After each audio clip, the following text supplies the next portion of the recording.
Samantala, nanindigan ng palasyo na kailangan magkaroon ng konsultasyon sa mga sektor na maapektuhan ng panukala ng isang abogado na magpatupad ng 4-day work sa Metro Manila para tugunan ang problema sa traffic.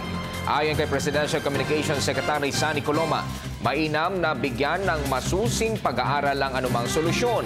Pero dapat din anyang malaman kung sang-ayon sa alternatibong ito ang sektor na apektado. Yung panukalang yan ni Atty. Makalintal, kinakailangan ang pagkonsulta sa mga sektor na maapektuhan. Unang-una na yung sektor ng commerce and industry dahil sila ang nagtataguyod ng ating ekonomiya. Kailangan malaman natin sa kanila kung sang-ayon sila, no? Dahil may implikasyon ito sa kanilang operasyon, meron silang mga commitment.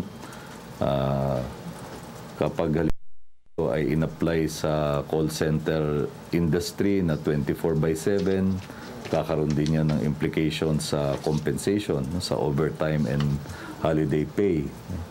Kaya't mainam na nagkakaroon ng pag-iisip ng iba't ibang opsyon at alternatibo para tukuyin ang problema sa trapiko. Pero mainam din na bigyan ng masusing pag-aaral para kung anumang solusyon, ito ay magiging katanggap-tanggap sa mga sektor na apektado at kapakipakinabang sa ating pambansang ekonomiya.